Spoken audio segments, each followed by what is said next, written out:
Assalamualaikum warahmatullahi wabarakatuh. Bertemu kembali dengan Mbak Behen. Oke, Bolo. Kali ini Mbak Behen akan membahas tentang burung yang akan mabung. Nah, atau burung yang akan brodol. Jadi ada beberapa ciri di mana burung itu akan mabung atau brodol. Dua fase yang akan kita lewati ketika kita merawat burung kicau. Itu yang pertama adalah mutasi. Yang sebetulnya mutasi pun juga dia masuk dalam kategori mabung. Jadi burung yang tadinya dari piyik, masih kecil, masih loloh, kemudian dia ganti bulu dewasa, itu biasa kita mengatakan dengan bahasa mutasi atau ganti bulu. Nah, itu fase pertama. Jadi dari bulu piyik menjadi bulu dewasa. Fase itu untuk burung kicau atau piyikan itu biasanya terjadi di umur 4 bulan, Bolo. Jadi ketika piyik itu sudah berumur 4 bulan atau 5 bulan, maka biasanya burung itu akan mengganti bulunya yang tadinya bulu piyik menjadi bulu dewasa. Nah, itu menandakan bahwa burung itu sudah mulai menginjak remaja dan sudah mulai untuk berbunyi. Gitu. Itu fase pertama, yaitu mutasi. Fase yang kedua, itu dia akan mengalami bodol atau mabung atau ngurak. Jadi bahasanya ada yang mengatakan mabung, ada yang mengatakan bodol, atau yang mengatakan ngurak. Intinya itu akan ada fase di mana burung itu menjadi dewasa, yaitu ganti bulu. Nah, mabung pertama ini itu biasanya mempunyai ada beberapa ciri-ciri. Jadi untuk para pemula khususnya ini kita bahas sedikit demi sedikit bahwasannya burung mau mabung itu ciri-cirinya seperti apa sih? Nah, ini kita bahas yang pertama. Yang pertama, burung mau mabung itu biasanya si burung terlihat bulunya mengembang. Jadi bulunya terlihat mengembang. Itu yang pertama. Kemudian yang kedua, bulu itu kering atau terlihat bulu itu tua. Tidak mengkilat lagi atau bahkan mungkin ujung-ujung dari bulunya, ujung dari bulu buntut atau bulu sayap, bulu ekor atau sayap itu agak nyerit, Bolo. Itu ciri-ciri yang kedua.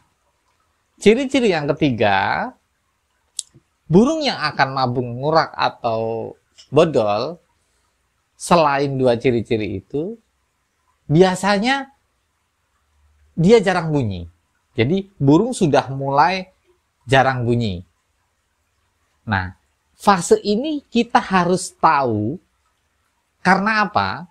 Ketika kita memperlakukan burung yang akan mabung itu dengan perlakuan harian, atau bahkan mungkin kita kencengin ekstra pudingnya supaya kita ngejar burung itu tetap mau bunyi, itu akan terjadi beberapa hal, Bolo. Kalau misalnya kita salah merawatnya. Jadi yang pertama misalnya kemudian dia tidak jadi mabung. Nah, apa yang terjadi ketika burung itu tidak jadi mabung? Itu bisa jadi fase mabungnya akan lama dan birahinya itu biasanya dalam, Bolo. Maksudnya dalam itu birahinya panjang dia. Itu apabila kita salah merawatnya. Yang kedua, bisa gagal mabung. Gagal mabung itu kalau bolo-bolo kicau mania bisa mengatakan itu nyulam. Jadi fase mabung itu biasanya 1-2 bulan maksimal 3 bulan selesai. Tapi ketika nyulam itu bisa sampai setengah tahun atau 6 bulan, Bolo. Itu tidak selesai. Apa sih nyulam itu? Nyulam itu adalah ketika burung itu mau bodol tapi tidak bisa hancur bodol brol. Jadi bulu itu tidak kemudian copot semua. Tapi dia copotnya hanya sedikit demi sedikit. 1 bulu, 2 bulu, setiap hari begitu. Bahkan mungkin 2-3 hari sekali akan copot bulunya. Tidak langsung brol. Nah, itu akan membuat fase mabungnya lama. Padahal ketika burung mabung itu, ketika misalnya akan diternakkan, biasanya ketika dikawinkan, rata-rata burung mabung itu tidak ngisi, tidak fertil. Telur itu kosong, zong. Gitu.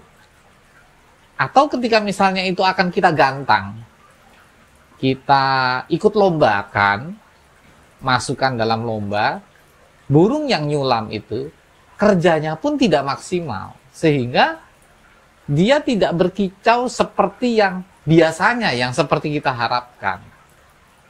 Kalau orang-orang bilang, atau para bolo-bolo kicau mania bilang, itu kendo bolo. Nah, jadi dari 3 fase ini yang perlu kita cermatin adalah, yang pertama tadi, kita harus tahu ciri-ciri burung yang akan mabung, akan ngurak atau akan bodol itu kita harus tahu. Supaya apa? Supaya fase bodol si burung itu bisa terlewati dengan maksimal. Akhirnya nanti ketika itu sudah bisa terlewati secara maksimal, maka pada saat pertumbuhan bulunya dia selesai mabung, itu pun pembentukan bulunya terbentuk secara sempurna.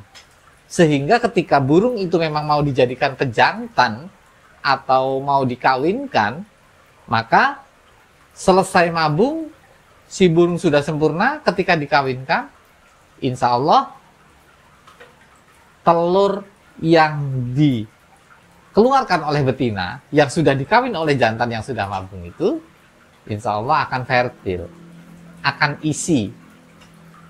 Gitu bolo. Dan kemudian kalau misalnya mau digantangkan, maka pada saat posisi mabung ini, dan mabungnya itu sudah sempurna betul, merawatnya sudah bagus, maka pada saat digantangkan pun, kicaunya dia akan lebih maksimal. Kerjanya juga akan maksimal, sehingga bongkaran atau dia mau membongkar isian-isian materi-materi yang ada dalam kicauannya itu bisa keluar secara maksimal. Gitu. Nah, ini wajib kita ketahui.